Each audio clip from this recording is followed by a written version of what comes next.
हाँ दिल्या सुटीला ए शालिनी हाँ हा साहेब. तो साकेत बराच वेळ झोपलाय त्याला उठं जाऊ आपण. हा मी बघून येते.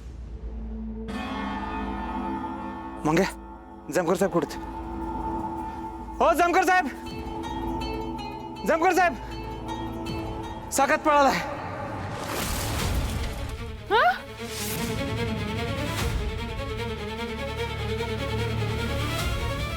बाई ऐका आता पळाला म्हणजे कुठे पळाला? पुलात जायचं.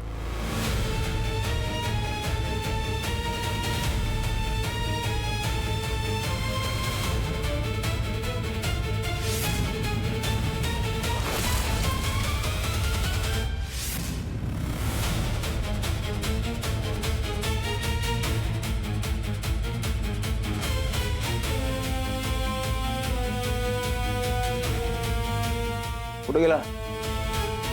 पळून गेला कसं काय? त्याच्यात तेवढी ताकद नाहीये पळून जायची.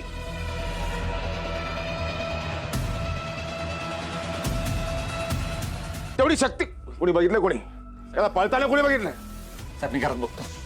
आहो नाही ते मी बाहेर होतो. लालजींचा मला आवाज आला साकत पळायला लागलाय म्हणून. मी त्याला पकडायचा प्रयत्न पण केला पण तो पळून गेला. अहो पण ते पळू शकतील एवढी त्यांची ताकदच नव्हती. बघा ना. हा तेच तर कळत नाहीये. मग अशी तो उठला स्वतःच्या हाताने जेवला. माझ्याशी आर्या समजून बोलला. मला म्हणलं काळजी घे आणि म्हणलं मला परत झोपायचंय. झोपला. अचानक काय झालं माहित नाही. अचानक काय काय पळून गेला. तो घरात कुठंच नाही. घरातच येतो. तू बाहेर शोध, मी घरात शोध.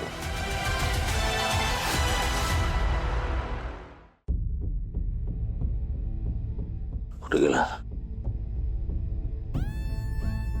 साहेब अहो हे आपणची खोली आहे. इथं कोण कशाला येते? ट्रॅप. साहेब एका माणसाने कुठल्या तरी मुलाला पळत जाताना बघितलंय. कसा पळेल तो?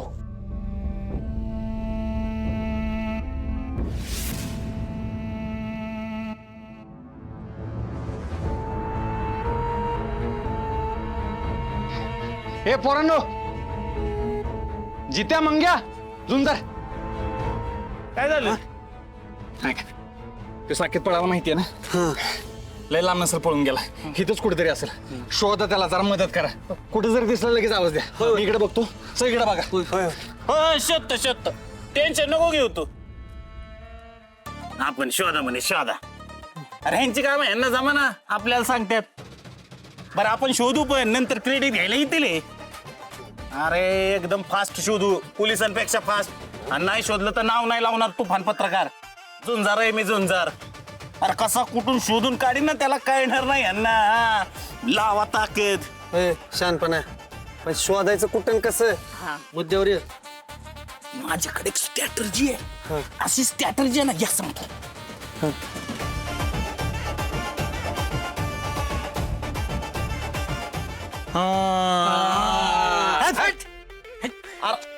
अरे ऐक की. अरे अरे शोधू की त्याला काय माझी स्टॅट. इकडे बघ. कोपर काय प्रकार आहे हा? तो पोरगा अचानक कसं काय पळून गेला? अहो मला बी काही कळलं नाही आप्पा. मी बाहेर होतो. लालजींनी आवाज दिला मला. म्हणलं काय झालं म्हणून आतमध्ये आलो बघायला. तर तो साकेत पळत होता. पळताना मला धक्का दिला आणि गेला पळून. काय ऐकू नका याच. एक नंबरचा खोटारडा आहे तो मुडदा. तुम्ही तिकडे बसा घरात शांती व्हावी म्हणून पूजा करत. आणि हो इकडे मुडदा पाडला असेल तरी त्या पोराचा. ए म्हातारे उगाच काहीतरी बरोबर नकोस तू. आधी तिचं टेन्शन काय कमी नाही, त्यात तू नको बाहेर घालू. आपण मी काय म्हणते, तेव्हा पळाला तेव्हा ही दोघच घरामध्ये होती की नाही.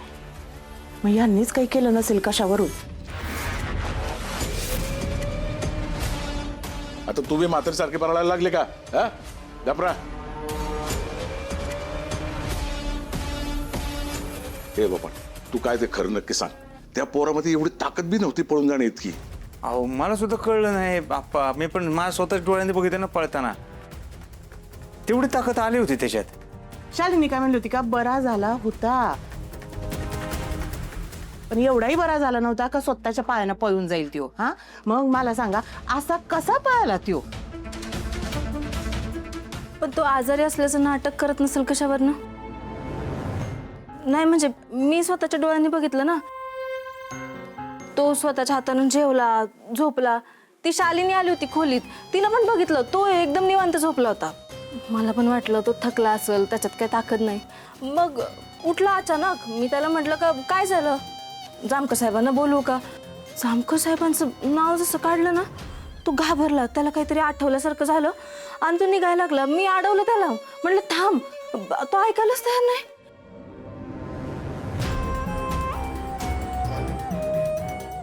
मग मी ह्यानं हाक मारली, पण तो खोलीच्या बाहेर गेला होता. ह्याने अडवलं तर धक्का मारून तो पळून गेला. आम्हाला काय झालं काहीच नाही कळलं. आम्हाला वाटलं इथंच कुठेतरी गेला असेल, पण नाही, तो तर पळून गेला.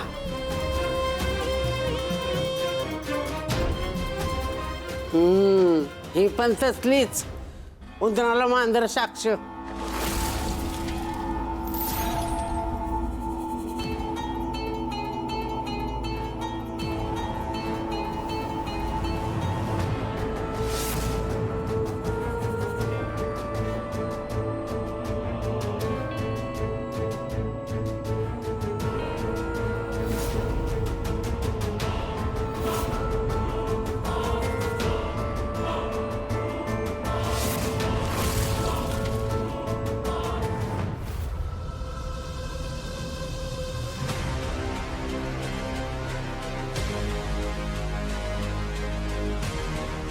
साहेब अचानक कसं काय पळाला तो? पळून नाही गेला तो, अजिबात पळून नाही गेला तो. एवढी ताकद नाही त्याच्यात, एवढी शक्ती नाही त्याच्यात पळून जायची. मला सांगत होतो मी, इथं नको ठेवायला त्याला, इथं नको ठेवायला, इथं सेफ नाही येतो सांगत होतो. ऐकलं नाही माझं? सांगतो या घरात तो सेफ नाहीये. प्रत्येक गोष्ट या घराची निगडीत आहे. या घरामध्येच प्रॉब्लेम आहे. माझ्या बहिणीला सुद्धा इथंच घेरी आली होती, इथंच चक्कर आली होती, इथंच नका फटका झाला होता तिच्यासोबत. सांगतोय नको ठेवायला, इथं नको ठेवायला, इथं सेफ नाही. त्याला ताट आतमध्ये नेऊन देतो, त्याला झोपायला आतमध्ये घेऊन जातो. सांग सांग सांगतोय मी. साहेब साहेब मला खरंच वाटलं नव्हतं ते पळून जाईल. पळाला नाहीये तो, याच घरात आहे.